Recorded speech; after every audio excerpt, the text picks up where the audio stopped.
the leaders of the women's movement, including Betty Friedan, wanted to get more and more women to join their organization, the National Organization for Women. But they started hearing these little whispers from men about how this was great for men too, because men were saying things like, well, yeah, I'm going to, not have to make as much money because my wife will be making money. And even more importantly, I'm going to have a much closer and more intimate, loving relationship with my kids. Yeah, I'm going to be, ideally, if this movement really is true to its word, I'm going to be equal to my wife in the affairs of the family and at home. And I'm not talking about the checkbook. I'm talking about relationships with the kids. The primary, the fathers wanted to be as much the primary parent as the mother is. Two primary parents. Women started thinking, well, wait a second, hold on a second here. Does that mean that when my son or daughter falls down outside and she is hurt and wants to run inside the house to get to get some assurance that it's okay and somebody to take care of him or her, that she's not going to run to me anymore? She's going to run right past me and go, Daddy. And a lot of women thought, wait a second, I'm the mother. I'm the mother. And so they weren't so crazy about the idea that mirrors the idea they were crazy about. They're crazy about opportunity in the formerly male domain. They weren't so crazy about men having full opportunity in the formerly female domain. And so there was this problem. A lot of women were sort of, backing up from feminism a little bit. We don't really think we like the way this is going. So how did the leaders of the women's movement overcome this, marketing problem, this conceptual problem of the product that they are selling? Well, very effectively. In July of 1969, a group of women in New York called the Red Stockings issued the Red Stockings Manifesto. The Red Stockings Manifesto maintained, in some pretty bold language, strong language, not very measured language at all, women are oppressed. Our oppression is total. We identify men as the agents of our oppression. So if you can succeed, and they did succeed, because they had the media loving this whole thing. Yeah, that's true, man. All the men in the Fortune 500 companies, it's not fair. The whole thing was just ready to go. Men became culturally recognized as mean, bad oppressors. Yeah. Well, how do you deal with your oppressors? You don't sit at a bargaining table with them and say, well, what would you like when we make this change? Well, what would you like when we make this change? How should this be for you? How should this be for you? You don't negotiate with your oppressors. You at least ignore them, or you just try to destroy them. You try to kill them. You try to isolate them. You try to shun them. You try to get them out of the picture. You try to completely disempower them so that you get what you want.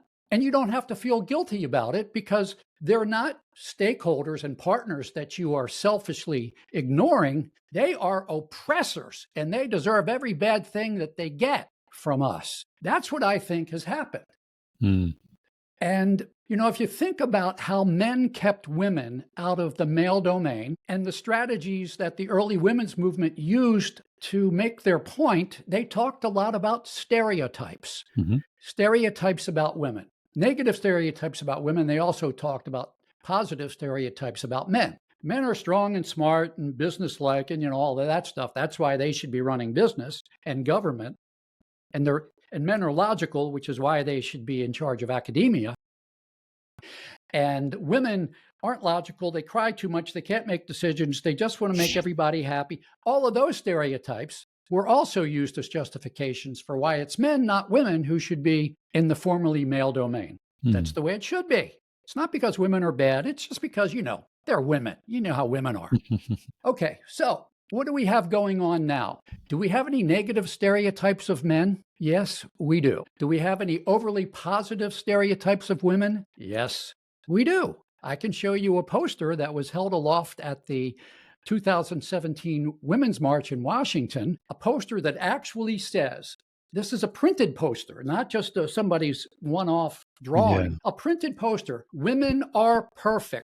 Swear to God. Swear to God. I believe Yep. it. Yeah. And what else is there? When there's a conflict between a man and a woman, believe the woman. Believe the woman, yeah. Believe the woman. Believe her. Call the man a liar. Believe the woman. So let's talk about the stereotypes against men and the overly positive stereotypes about women and the effect that they have today.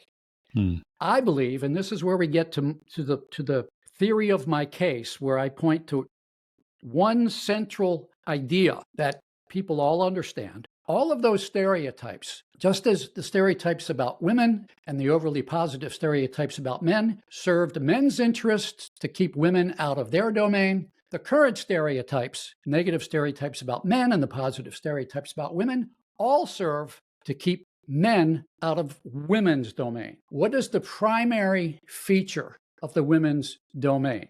Well, let's back up for a second. Think about the male power structure. It's a hierarchy, right?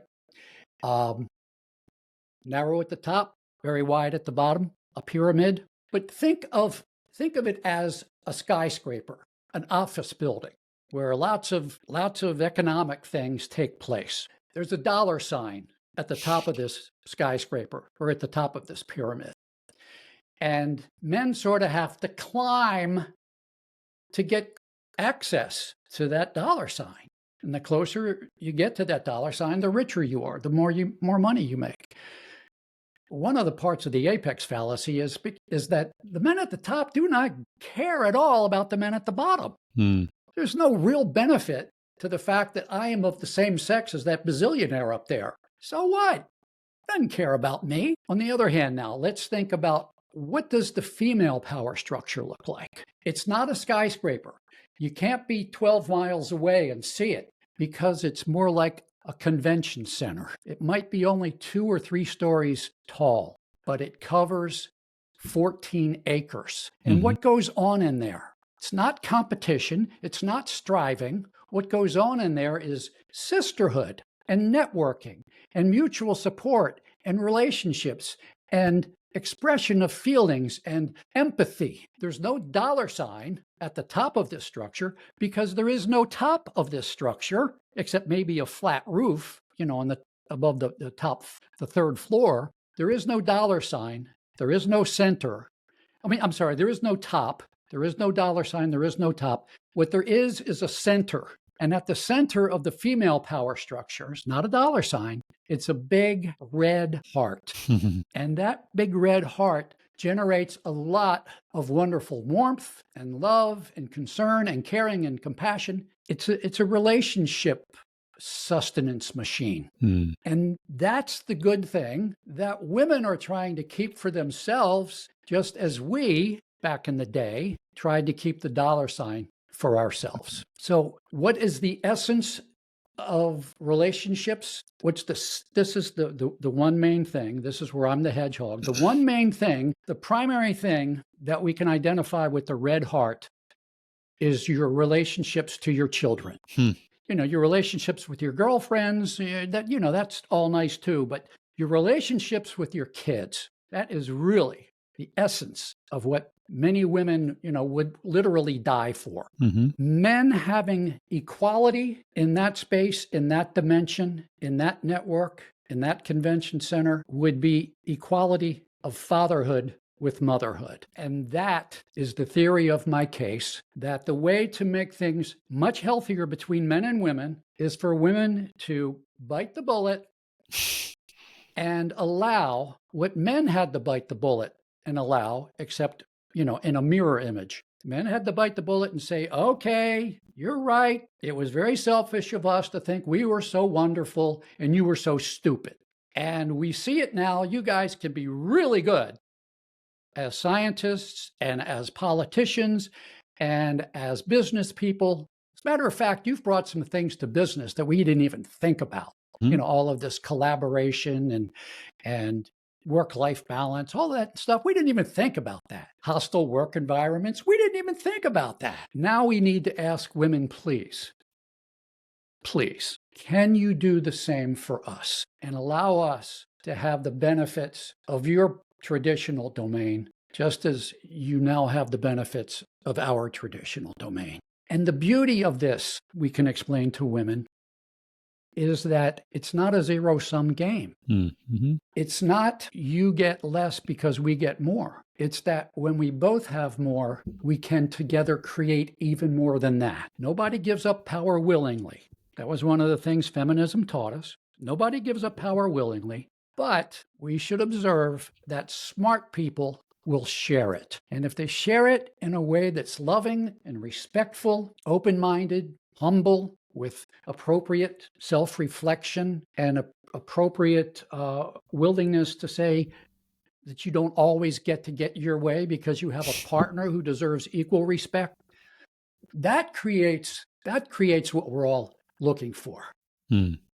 Happiness, respect, appreciation, validation, and there's even more good news. Just as there were women who were regarded as kind of oddballs, not so much in the 40s, 50s, and 60s, but you go back to the 1880s, 1890s, just as women were regarded as oddballs if they wanted to be lawyers, there are lots of men today who have really had it up to their eyeballs with the corporate world and would really like for their relationships not to be transactional like they are in business and in academia, but to be really intimate, loving, and caring. That's the kind of relationships I want.